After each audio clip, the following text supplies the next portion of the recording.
یو سبب د انسان د غم د ختمولو لپاره یو مختصر شان دعا ده. انس بن مالک رضی الله عنه فرمایي وی رسول الله صلی الله علیه وسلم ته چې کله څه تکلیف رااله او څه مصیبت او څه غم به رااله نو نبی علیه الصلاة والسلام به دا دعا کوله چې یا حی یا قیوم برحمتک استغیث. دا دعا به چې رسول الله صلی الله علیه وسلم د نبی علیه الصلاة والسلام نه به مشکلات ختم شول، غم او پریشانی به ترې نه ختمه شوله. دویم سبب چې د انسان غم په ختمیږي او د انسان پریشانی په ختمیږي هغه ډېرې ډېرې روژې نیول، دا نفلي روژې نیول، په دې سره د انسان غمونه الله پاک ختموي او په انسان باندې الله پاک خوشحالي راولي. حدیث کې راځي رسول الله صلی الله علیه وسلم فرمایي وللصائم فرحتان، د روژهدار دپاره دوه خوشحالۍ دي، یو فرحة حین یفطر، یو روژهدار سړی چې کله روژه ماتوي نو هغه وخت کې د ده د زړه ته څومره خوشحالي محسوسیږي او انسان څومره خوشحاله د روژه ماتې په ټایم کې د انسان هغه غم ختم شي او انسان باندې خوشحالي راشي.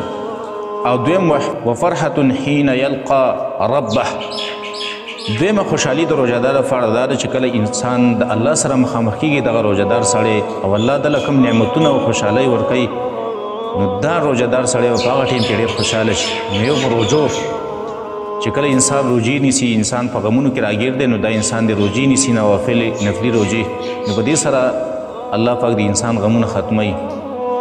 یو دریم سبب چې الله پاک پرې د انسان غم ختموي هغه مرګ یادول. دا هم د یو حدیث نه ثابته ده. رسول الله صلی الله علیه وسلم فرمایي اکثروا ذکر هادم اللذات، تاسو دا خوندونه ختمونکی شی ډېر یادوئ چې هغه مرګ دی، دا ډېر یادوئ. فإنه لم يذكره أحد في ضيق من العيش إلا وسعه عليه. کم سړی چې په تنګ ژوند او په غمونو او پریشانو کې دا مرګ ډېر یادوي نو په دې سړي باندې به فراخي راشي او دې سړي باندې به خوشحالي راورسېږي، د انسان ته خوشحالي به ورته میلاو شي. د څه د وجې نه؟ د دې مرګ د یادولو د وجې نه. کله چې انسان دا سوچ وکړي چېرې زه به مړ کېږم او د دې دنیا نه به ځم نو اگر که دا په دنیا کې په یو غټ غم کې ولې نه دی راګیر، خو دا غم به ترې نه هیر شي.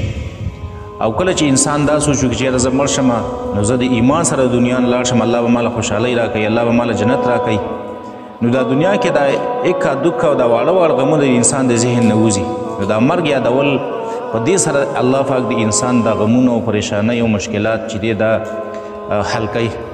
او مرګ یادول به یوازې دې ته نه وي چې سړی په خوله باندې دی چې مرم به مرم به. مرګ یادول مقصد دا چې انسان په زړه کې سوچ او فکر شروع کړي چې یاره مرګ به زه به مړ کېږم او د الله سره مخامخ کېږم او الله سره به الله به زما نه حساب کتاب غواړي.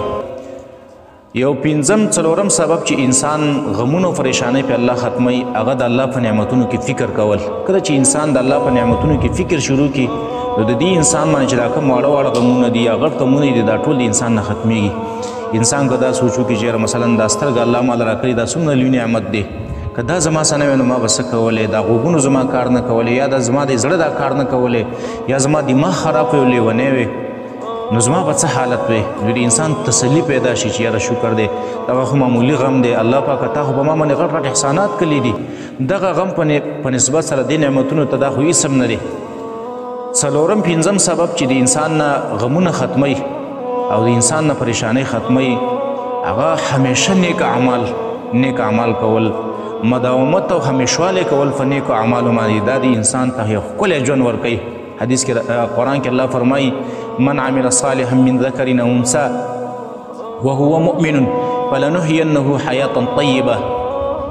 قرآن کې الله وایي چا چې نیک عمل وکړو که دا نارینی او که دا زنانی او دا سړی مؤمنو د ایمان سره نیک اعمال کول نو الله وایي دې انسان له به یو ښکلی ژوند ورکړم، د ده به دومره پاک او ښکلی ژوند وي چې د ده سره به هېڅ پریشاني او دارنګې مصیبت او تکلیف سره به دا نه مخامخ کېږي. د دنیا او د آخرت زندګي به دواړه د خوشحالۍ او دارنګې د نعمتونو. شپږم نمبر سبب چې د انسان غمونه او پریشانۍ په الله ختموي هغه ډېر زیات استغفار ویل، استغفار سره ځان عادت کول، د الله نه بخښنه غوښتل. دا هم د یو حدیث نه ثابت ده. عبدالله ابن عباس رضی الله عنه فرمایي رسول الله صلی الله علیه وسلم فرمایلی دي چې من لزم الاستغفار جعل الله له من كل هم فرجا ومن كل ضيق مخرجا ويرزقه من حيث لا يحتسب.